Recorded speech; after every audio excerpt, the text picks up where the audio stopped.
Good morning and welcome back to WeatherWorks webinar series, Make the Weather Work for You. My name is Nathan Wiles, Lead Meteorologist and Assistant Marketing Director.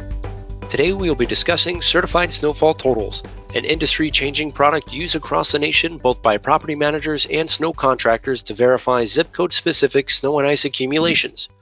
We'll take a look into the methodology behind the service with our CST Product Manager and Director of Communications, Michael Mahalik, who's been an integral part of WeatherWorks since 2008. If you are viewing today's webinar from a laptop or desktop computer, there are CST and VeriFreeze product brochures available for free download on the left-hand side of your screen. Mike, the floor is yours. Thanks a lot, Nate, for the intro. And yes, my name is meteorologist Mike Mahalik, and we're going to talk all about Certified Snowfall Totals. So let's talk a little bit about what we're going to go over in this webinar. First, we're going to talk about Certified Snowfall Totals methodology. What goes into these reports? What methods we use to produce the totals? All the research that's involved. Then we'll go into determining your snow and ice totals, and also how a new product called VeriFreeze works. So that'll be towards the end of the webinar here. So please stick around for that. But again, I'm meteorologist Mike Mahalik. I am the CST product manager, but I'm also a senior meteorologist, been here for quite a bit of time, over 13 years now. But let's get right into the product. But before we get into the methodology, I want to go over what makes our CSTs different than some of the other stuff you may see out there. So yes, we know that there are free sources of snowfall totals out there, but most of the time they lack quality control. And I think that is the big difference here. Our meteorologists really thoroughly go through these reports. We do have software that helps us gather some of the data, but our meteorologists physically analyze every piece of information. So it's not that the computer is just spitting out totals for your locations. That is not it at all. Our meteorologists are going through everything. They're using satellite, they're using radar, airports, ground obs, cameras, you name it, we look at it. And, it's all used to develop these snow and ice totals and detailed summaries so that you know what happened during that winter storm and during that event. I think a lot of times our client retention pretty much speaks for us itself. I mean, 93% is our client retention rate for the Certified Snowfall Totals product. So really nice to see that. And our disputed totals, ones that are actually changed, is only 0.1% of all of those totals we produce over the course of the year. And we're talking about hundreds of thousands of totals here across the United States. So having that low of totals being changed just shows everybody how accurate a lot of these snowfall totals are. And also, we're an unbiased third party here, guys. We have clients ranging from facilities to highway departments to property management companies and even snow removal companies. A lot of those companies do use our product, but it's a wide range here. We're unbiased. We're the middleman here. We're giving you the facts. We're giving you what we've found, and we're putting that out for you guys in a report form. So there's no bias here, and that's what we're going for. We're going for a trusted source, someplace where you can always get the proper information. So let's go over the methodology a little bit. So there's basically 6 steps I broke everything into. Besides our meteorologists being extensively trained before the season starts, about the process and what we need to go through, these are the general steps that we typically go through. And on your screen, you can see that there. We determine when and where wintry precipitation occurred, number 1. Number 2, we research the winter storm for timing, intensity, temperatures, and winds. We'll gather data from all kinds of sources, not just those airports that you'll see out there. We'll quality control all that data that we do take in, and then we'll generate snow and ice totals based on that quality control data done by meteorologists. And then finally, we'll notify our clients within 48 hours after an event has concluded. So those are basically the 6 steps that we're going through. But I want to break those down a little bit more because that's pretty general. And I think we have to talk a little bit more about the process we go through here. So for the first step, we determine when and where wintry precipitation occurred. So we do this by using hourly observations. We use government-operated observation stations, Doppler radar. We go through a network of webcams. I think there's over 1,000 webcams that is on our private network. And also conversations with road departments. With our Storm Alert product, we go through we talk to our road departments, and we really gauge what's going on. They're in constant contact with us, so we know how that storm is going. We know how if there's a changeover with the system, or if it's going over to rain. We really take in all of that information. So we determine when and where that wintry precipitation happened first. Then we start researching further into that storm. So our meteorologists are going to take notes from these observations on the timing, on precipitation intensity, the type, the temperatures, the winds, any changeovers. We really want to know and get inside what happened with that storm.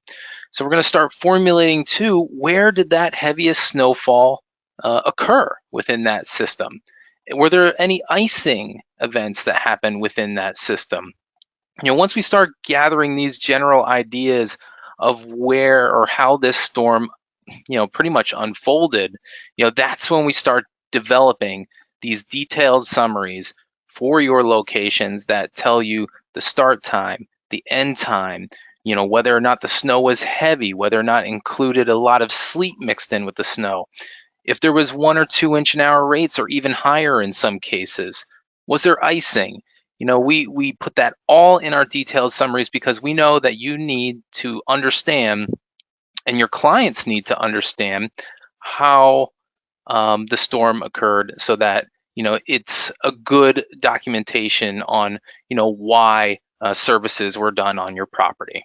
So that's researching the storm. So after we research the storm, we write those summaries, then we get in data from all sources. And we collect this along the way. We might even be getting these during the storm, as we're forecasting an event. But we gather these sources from everywhere. I mean, it's not only the National Weather Service storm spotters and cooperative observers, but it's also the road and highway departments that we speak to, schools, colleges, universities, law enforcement officials, private weather observers, webcams, online forums, social media, our staff meteorologists, and our own observers, and our interns too. Basically, anything we can get our hands on, we're going to ingest into our Certified Snowfall Totals system, because we don't want to miss any data. Even if that data might be a little bit faulty, we still want to see that, because we have to go through that with a fine-tooth comb. We have to QC that information. And that's the next and the biggest step within our process, is QCing that Certified Snowfall Totals data, which, again, this is all done by a meteorologist. So it's not just some average person on the street. These people have weather experience, and we train them to do these totals for you guys. So when we're quality controlling the data, so you see some totals on your local news station. A lot of times you may see very high amounts. Maybe it's over a foot or something like that. But just because we're seeing those 12-inch amounts or more doesn't mean that's what actually happened. There's a lot of people out there that might measure incorrectly. They might be measuring drifts. They might be clearing a surface too often. There's a lot of things that can go wrong with snowfall measurement. So Just because you see that high amount doesn't mean that's the most representative total for your location. So here are some of the questions that we ask ourselves. So we ask, when was that observation taken? Is it complete? Did the snow stop, or was it still snowing after that observation? I mean, there may be times when somebody records 3.5 inches of snow, but it still snowed for 4 more hours beyond that, and that guy never reports again. So we have to take that into account. Sometimes the snow totals are taken too late. So if you wait 6 hours or even longer before you take a measurement, you're bound to get some sort of level of compaction of that snowfall. So we're looking for those observations that are taken very close to the end of the storm, so we know that we're getting about as accurate as we can from these observers. So we're also looking at, hey, was there a changeover in that storm? Because if you have one observer that measures before it changed over to sleet and rain, they might measure 6 inches. But if you wait until it's sleeted and it rained for a couple of hours, that 6 inches might compact down to 3. So now we have a discrepancy within the totals. So we want to report the highest amount because that's the amount of snow that was on the ground at that time before that changeover to sleet and freezing rain. We're also looking at, does this observation make sense? Does it match with the heavy bands of snow on the radar? Does it match, even sometimes you look at visible satellite after event, because you can see where the snow stopped and ended based on what the visible satellite is seeing on the ground. It shows a nice strip of white, other places it don't, so it doesn't. So we kind of see where we could have that line of not much snow. We're looking at webcams too, because we may see a report that's maybe exorbitantly high. So we look at a webcam to see, hey, did it really look like a foot of snow there or not? Or more along the cases of when we're having snow shower events, if we need to find that coding, because many people may not report it, we find those cameras, we take a look at them, and then we can actually physically see that snow sticking on the ground. And of course, we're looking at the sources of observation too. So a lot of times you may run across social media observations that are skewed a little bit high. I don't know if it's because they're looking for having the highest totals in their area or not, but that does happen, and we have to watch out for that. So a lot of times we're going to put a little bit more weight on somebody who's a trained observer. So whether it's somebody who is at the airport taking the observation who is trained, or an NWS observer who is trained, we're going to put a little bit more weight on those because we know that they are doing the right methods. And just so you know, when we're talking about trained spotters, when we measure snow, we measure it on a snowboard that's painted white, and that's how it's done. That's where it's taken. Official measurements aren't taken directly on pavement. So there can be variation between the two, but they're usually taken on this snowboard, and they're cleared every 6 hours to make sure there's not too much compaction going on there. And it's only every 6 hours. We don't want to clear that any sooner. So that is how a lot the trained people do take these measurements. So that's why we give them a little extra credit when it comes to the amounts. So yeah, I mean, that's all the stuff we're looking at as far as quality controlling the data. And do totals fit into how this storm went down? Are they too high? Are they too low? What's the timing? A lot of things go into that QC process. From there, once we QC'd all that data, and that process does take a long time, because the meteorologist, again, is taking into a lot. We generate those snow and ice totals for each zip code or location for the state that's in question. So these totals are entered manually here.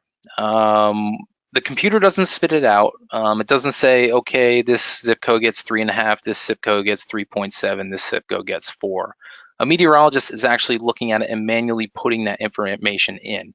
Now, our program does have some aids within it where it can kind of use an algorithm to estimate what things are, but ultimately it comes down to that meteorologist really manually putting in those totals, making the adjustments where he sees fit. And that's because he's taking into account topography. So mountains may see more snow than the valleys, or coastlines may see more snow than places just a few miles in the interior. We're analyzing the distances from that observation to the CST location. I mean, we're not obviously going to give you a location or a snowfall total from an airport that's 20 miles away from you. That's not going to be representative at all for your area. So we're taking into account observations that are much closer and looking at the radar there to, see what that intensity was, to see if there could be potentially more or less snow depending on how the storm hit.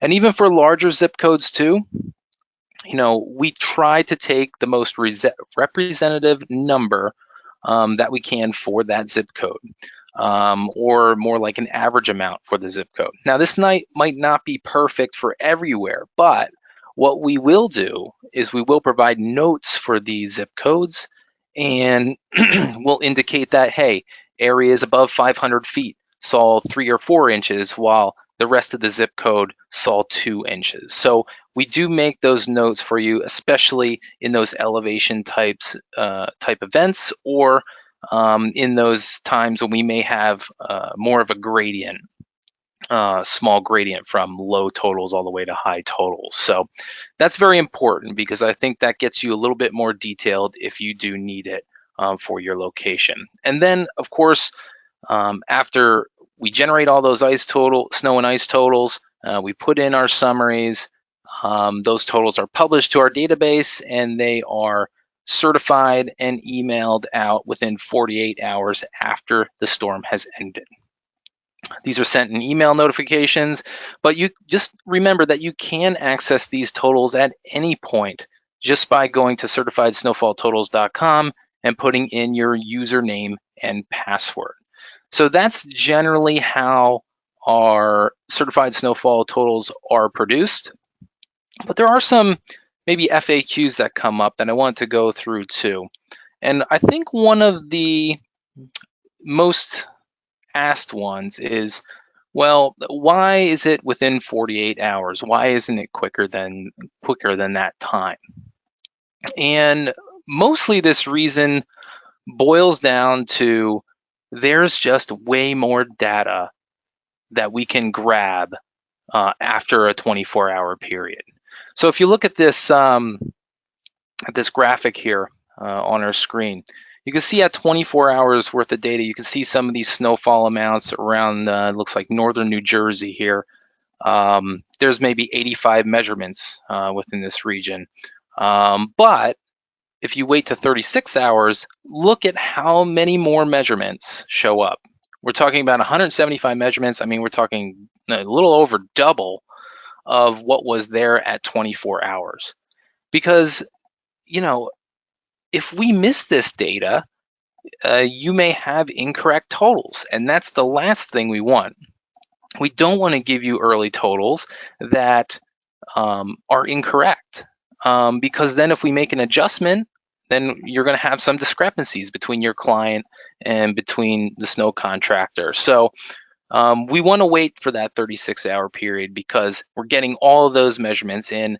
All those pieces of information have to be QC'd by a meteorologist, and then we make our totals. So yeah, we don't want to miss out on that, because we're trying to produce the most accurate snowfall amount for your locations, and we want to be right the first time. We don't want to go back on it, okay? And I think that's shown by our discrepancy rate for sure. Looks like I made a error there. I'm sorry about that, guys. But moving on here, I think another FAQ that does come up is sometimes you may see CSC, WSC for a total for a location. So what does that mean? So basically, these are instances when we may have snow showers, or we may have a very light snow event that doesn't add up to 1/10 of an inch or more.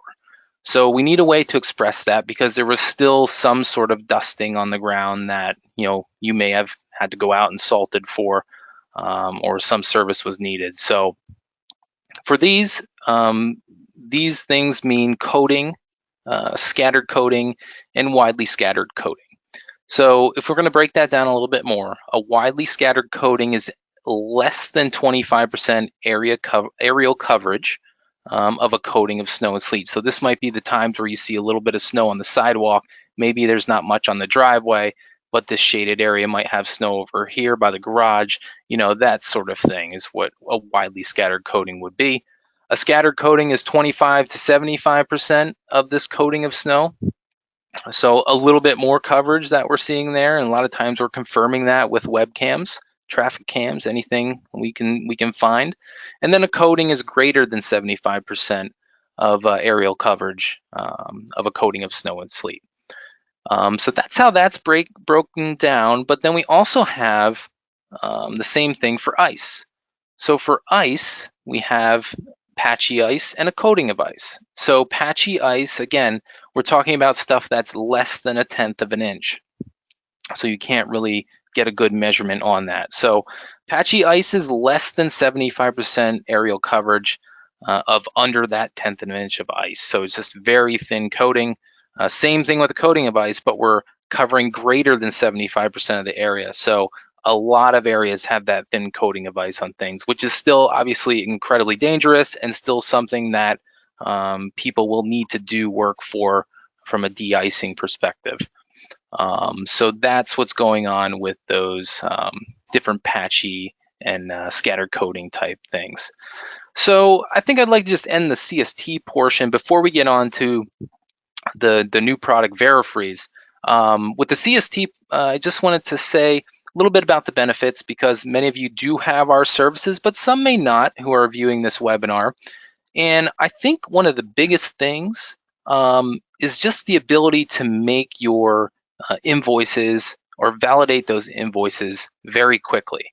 With those reports certified by us, you can certainly do that process much quicker. You're not trying to talk to your guys in the field and say, hey, did you measure over there in whatever the zip code may be? Did you measure over there in that town? So we can get these invoices done quickly, and you can also avoid disputes between you, the client, and the contractor, because the last thing you want to have is an argument between those two parties. So with us being a third-party service that's unbiased, a contractor may bill on that 5.5 inches that we've given for the location. And that way they see that, okay, this is what exactly happened. A meteorologist has looked at this storm. I could see the start and end and why they were here during that period. And everything is, basically, good between the guys. I think it's good for the snow and ice industry to have certified snowfall totals because, you guys don't have to get into these arguments. We can settle that dispute quickly. And I think it also strengthens professionalism and trust because the last thing you want is, some things going on that maybe aren't totally up to snuff or something is just a little bit amiss with the totals that are being reported. So I think it's important that it helps that professionalism. And then also we have APIs that you can integrate with any type of billing software that you may have. So that's pretty much about CSTs, but I want to go on to the new upgrade that we just started this year. We had a beta version a year ago, but now we have VeriFreeze in its real form out there for everybody to purchase. So what is VeriFreeze basically? So VeriFreeze is going to be daily information regarding the occurrence of ice formation due to a recent refreeze event or black ice that may have happened, something like that. So it's going to provide documentation for these non-accumulation events. And it's great. I mean, really, how many times have you gone on a service call because, a snow pile was melting during the day, water's all over the parking lot, it froze up at night, but you don't have a storm in there to account for what had to happen and the de-icing that was done. So that's what the VeriFreeze is doing there. It's kind of patching that that missing information in between, and I think it's good for both parties too, because then even the client can see that, okay, this is why my contractor was out, because there was refreeze this night even though it hadn't snowed, so this makes sense why he's here. So it's good to have these type of reports, and it's only $5 for a certified snowfall totals location. So this is available across the entire country. It's $5 for your locations, for each location that you're subscribed for. So it's relatively inexpensive, but I think there's a lot of value there. And of course, here's an example that you can see. There's two ways to view this in the reports. There's the hourly temperatures of air and pavement temperatures.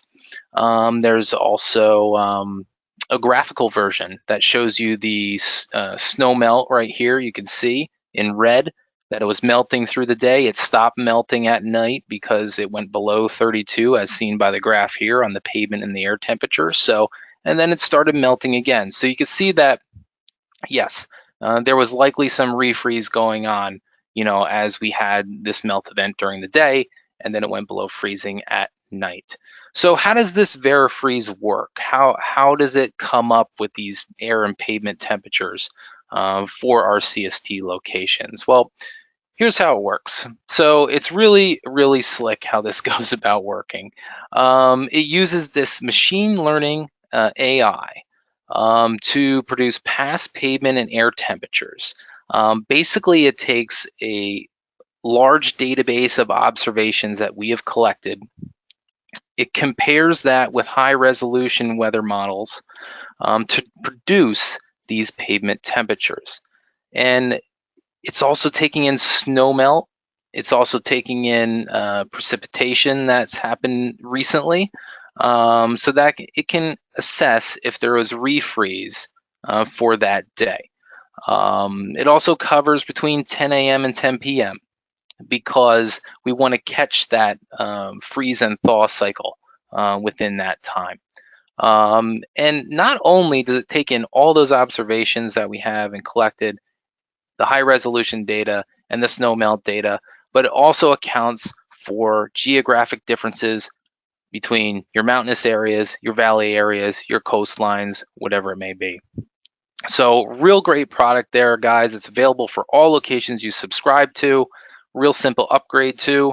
And I think it's really beneficial to the snow and ice industry, because now we have some sort of documentation, even for those non-accumulating wintertime events where you're getting icing problems.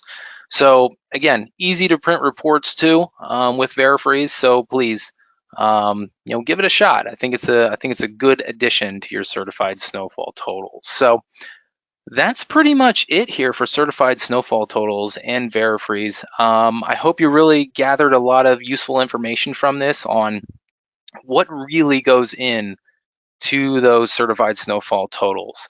Gain a little appreciation for that, and also our new VeriFreeze product. But hey, that is it. Thanks everybody for joining me on this webinar.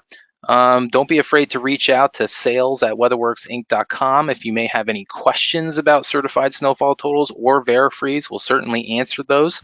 And I think the last thing is, if you missed this webinar, you subscribed to it, you forgot about it, no big deal, because about an hour or so after this webinar ends, you'll get sent an email with a video copy of that webinar. So don't fret, it's all there. Remember, weatherworksinc.com is a place to go for all of our services. And if you want to see any past webinars, you can visit those on our YouTube page. Just search for WeatherWorks. So thanks for joining me, guys, and we'll see you next time.